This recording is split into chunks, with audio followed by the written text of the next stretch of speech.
Magandang araw sa atin lahat mga kababayan, saan man panig kayo ng daigdig naroon. Dito na naman tayo sa another episode ng ating vlogs. Badong Aratlis po, pag-uusapan po natin ngayon, wala pa tayong topic, no? Only in the Philippines kasi linggo po ngayon. Magkwentuhan po tayo. Gusto ko pong magpapasimuno lang po ako. May mga bagay po na mahirap unawain ng mga tao. Only in the Philippines lang po, no? Dito lang po natin makikita sa bansang Pilipinas, no? Kaya pasisimulan ko po, magkwentuhan lang po tayo. Medyo isang linggo po tayong namoblema sa mga dilawan, namoblema sa mga pulahan, namoblema sa mga estudyanteng gustong mag-NPA, namoblema sa ah, mga administrador ng paaralan na hindi nagpapapasok sa mga magulang na nabiktima ng mga ah, recruiter ng NPA sa mga campus. Pahinga muna po tayo dyan. Magaan naman po dahil linggo naman po ngayon. No? Pagaangin naman po natin yung kwentuhan. Okay. Tama si Kurikawa. Minsan nalilito na rin ako eh. Okay, pag-usapan po natin yung only in the Philippines, no? Simulan ko na po. Sa Pilipinas lang po siguro matatagpuan. Alam po ninyo napakamasayahin natin, no? Pero bago 'yan pala. Hindi pa pala tayo. Bago 'yan, kung bago ka pa lang dito sa ating channel, naligaw ka, nakita mo live tapos nagwapuhan ka sa host. Pindot na. Okay. Pindutin mo na yung notification bell na yan. Okay. Pag-usapan po natin kung ano yung mga katangian ng mga Pilipino na kakaiba sa lahat, no? Only in the Philippines. Mag-isip po kayo, mamaya magbabasa ako ng mga only in the Philippines. Pero mamaya na kayo mag-comment. Paunahin niyo po muna ako. Pag sabi kong kayo naman, magbabasa po ako ng ano po yung sa tingin niyo na kaibahan ng mga Pilipino, no? Only in the Philippines, na tayo po siguro isa tayo sa mga pinakabagyuhing lugar. Tama po, no? Pero tayo rin ang isa sa pinakamasayahing lugar sa buong mundo. Only in the Philippines makakakita po kayo na lubog ang bahay, lubog po ang bahay hanggang bubong. Pero pag may dumaan po na TV camera, hindi po nyo makikita yung mga tao na nag-iiyakan, na kawalan ng yung nawalan na po sila ng sama, yung sobrang sama ng loob, umiiyak na lang sa kawalan nila ng pag-asa. Hindi po. Only in the Philippines, makikita niyo yung mga tao nasa taas ng bubong. Pag dumaan po yung TV camera, nagkakawayan. Tuwan-tuwa. Makikita sila sa TV, may mga gumaganyan pa eh. Alam, only in the Philippines. Di ba? Ang saya ng mga Pilipino eh. Talagang, ah, yung alam po ninyo, hindi tayo apektado ng ano. Only in the Philippines, baha sa kalye. Yung mga bata, instead na yung nasa bahay o nag-aalala yung mga nanay, hindi po. Only in the Philippines na lumalangoy. Only in Metro Manila pala. Lumalangoy sa baha ang mga bata, naglalaro sa bahaan. Kasi sabik sa sabik akala nila malinis na yun eh. Yung ganong tubig pagka umulan, no? Only in the Philippines. Okay, only in the Philippines pa rin po, no? Saan ka po nakakita na ang media sa Pilipinas araw-araw pwedeng birahin ang Pangulo, di ba? Sabihan ng kung ano-ano na ang presidente natin ay natutulog, nasaan ang Pangulo. Ang dami, no? Lahat ng atake sa Pangulo. Only in the Philippines, pwedeng sabihin po yan ng media. At eto ang ano dun, ang twist dun eh. Napakalaya po, di ba? Sa ka nakakita na si Karen Davila, pwede niyang yung mga government official, pwede niyang balatubain sa mga pagsasabi na yung sa mga tanungan, no? Ang tatapang po ng media natin. Wala po nakakapigil. Napakamalaya. Di ba po? Only in the Philippines na dito sa Pilipinas masyado yung press freedom. talagang totohanan tayo. Maski nga yung mga press lang sa kolehiyo, malaya po sila sabi ng kanilang hinaing. Saan ka nakakita ng mga dyaryo na sila Solito Monsod, no? Yung mga na si Satoru Ocampo na kilala na natin na komunista, miyembro ng dating miyembro ng hindi ko alam kung kasalukuyan ba o dating miyembro pero may kaso siya ngayon di ba? Tapos, ang malupit po niyan, nagsasalita po si Maria Ressa na sa Pilipinas daw ay walang kalayaan yung press, no? Only in the Philippines po. Pwede mong sabihin ang lahat laban sa gobyerno at umangal ka sa ibang bansa na walang kalayaan yung press sa Pilipinas. Yan po nagaganap lang. Nagaganap yan dito lang po sa Pilipinas. Only in the Philippines, no? Matapos mong siraan araw-araw, mayat maya yung ating gobyerno, sisigaw ka sa ibang bansa na walang kalayaan ang press sa Pilipinas. Yan. Dito lang po nagaganap yan. Tanging sa Pilipinas lang po nagaganap ang mga tagpo na yan. Ano pa po ang mga only in the Philippines natin? Only in the Philippines na nilinis. ito talaga dito lang po sa Pilipinas, no? Wala pong iba nito. Napakarumi po ng Manila Bay, tambak po ang basura. Ha? Talagang hinakot, pati burak po niyan. Hindi lang po yung nagpunta po ako diyan eh. Yung nalinis na po yung mga sa ibabaw, tinanong ko po yung bantay na, yung naka-station commander diyan, nagpa-interview sa akin noon. Nung bago-bago pa lang ako nagba-vlogs. Ang tanong ko sa kanya, ay malinis naman po, wala ng basura. Bakit ayaw nyo pa rin magpaligo? Yung panahon na ang daming naliligo, pinagbawal.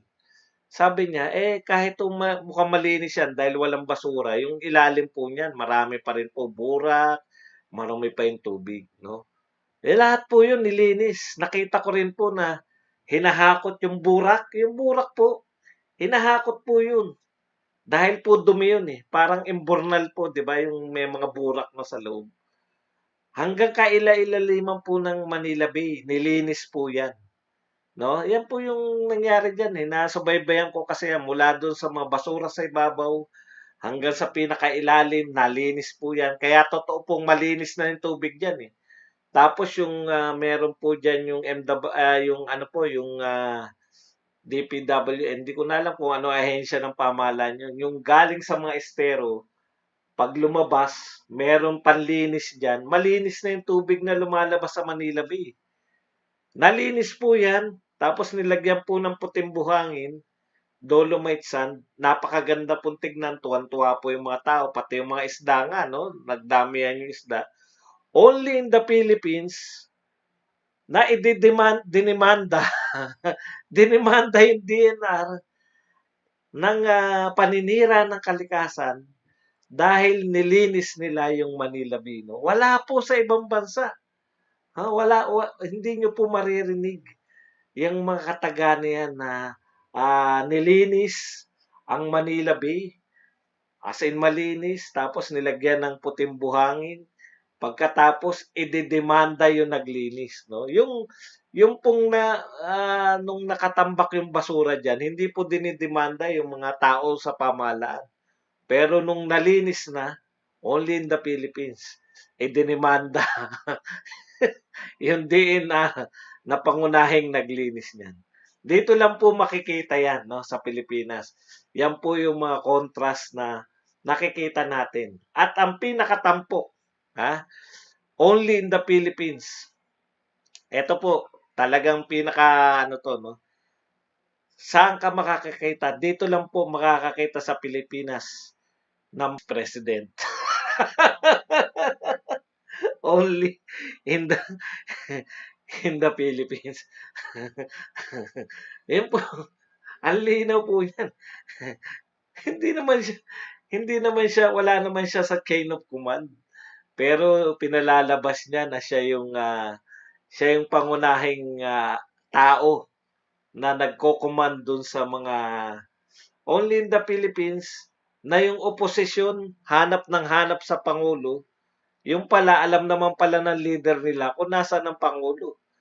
Only in the Philippines na nung sinata sila ng Pangulo na sinabi, alam mo naman kung saan ako naroon, ay i-deny ng mga oposisyon na hindi po sa amin ang galing yung hashtag nasa ng Pangulo. Only in the Philippines, no? Ganyan po kagrabe rito.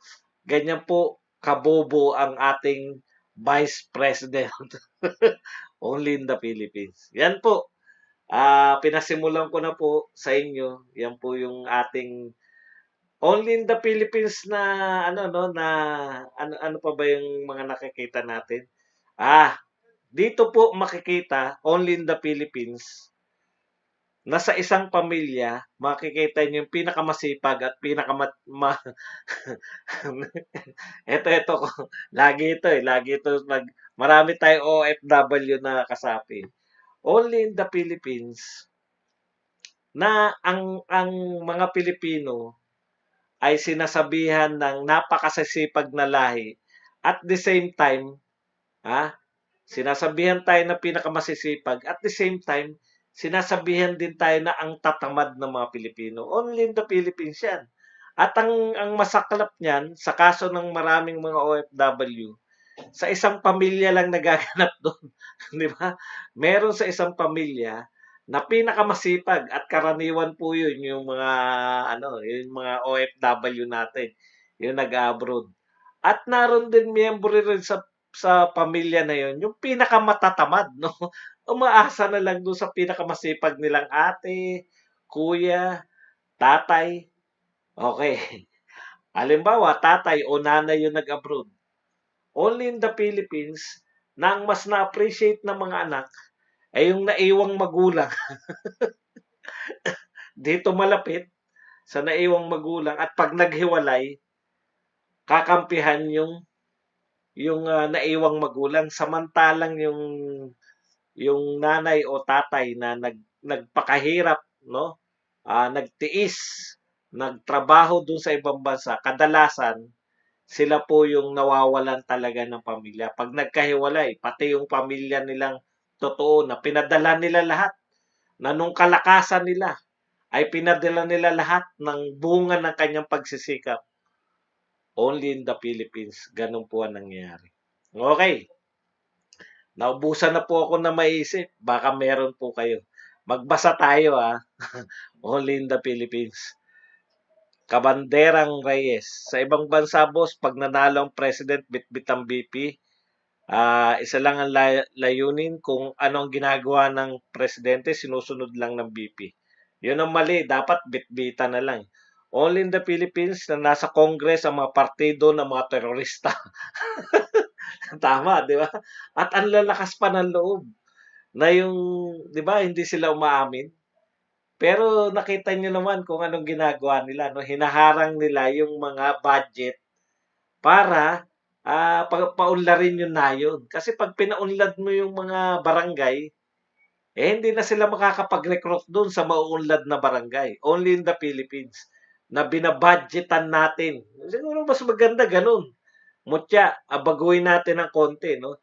Binabudgetan natin yung mga tao na walang ginagawa kundi labanan ng gobyerno. Only in the Philippines. Only in the Philippines, no? Mga, anong tawag doon? Mga scholar ng bayan gustong pabagsakin yung gobyernong nag-scholar sa kanila. In the Philippines, sabi ni X-Ratings, pag hinalo ang bolitas sa lugaw, nagiging banal.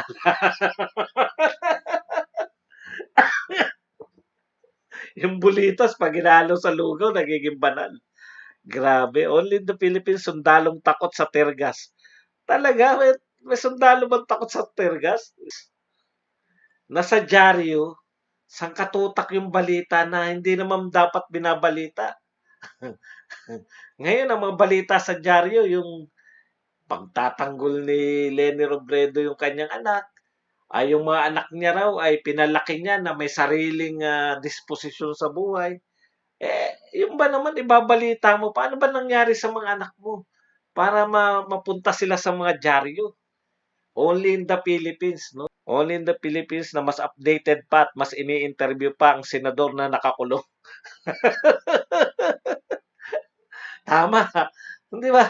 Mas naririnig pa natin si Laila de Lima as updated pa siya kaysa sa mga senador na si Bong Revilla at saka si Lito Lapid.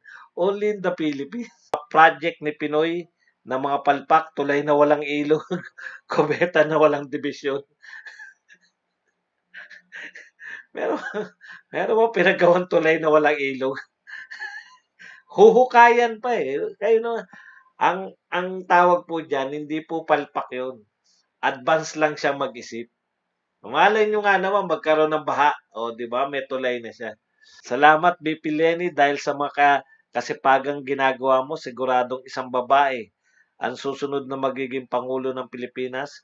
Congrats in advance to our next female president, Inday Sara Duterte.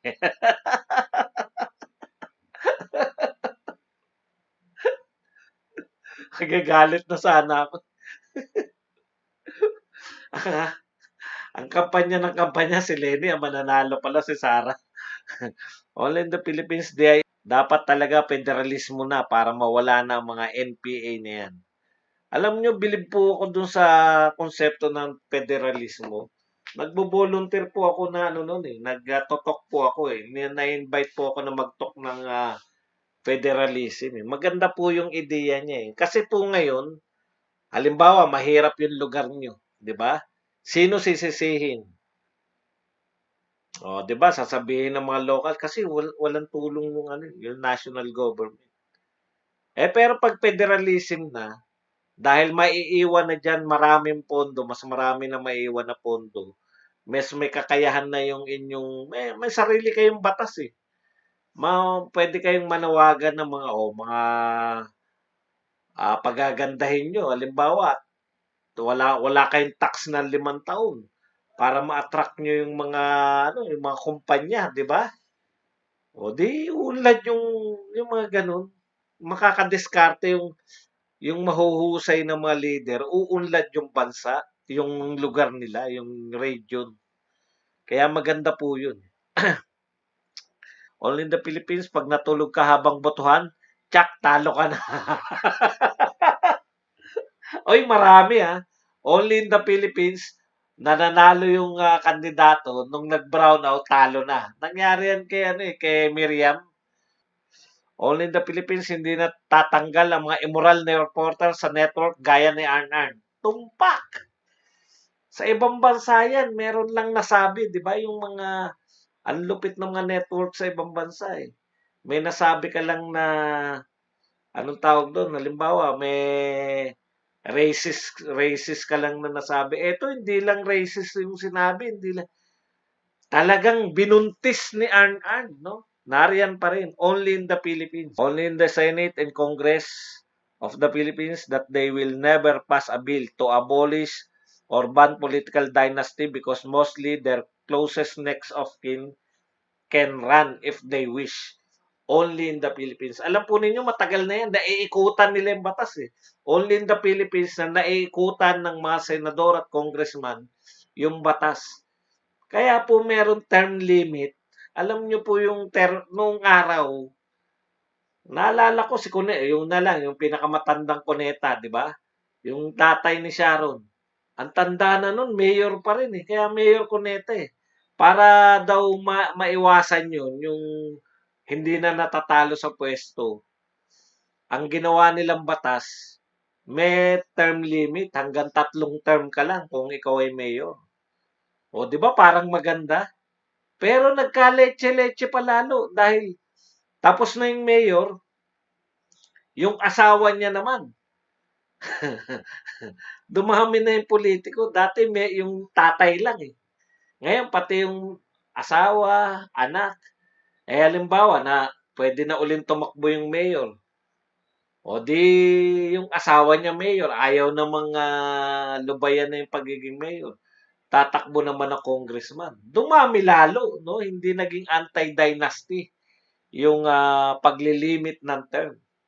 Yun po yung naging problema doon sa limit ng term. Only in the Philippines, naiikutan ng lahat ng tao yung batas. Sino lang hindi nakakaikot sa batas? Yung mga mahihirap. Tayo lang ang tunay na nagbabayad ng tamang buwis.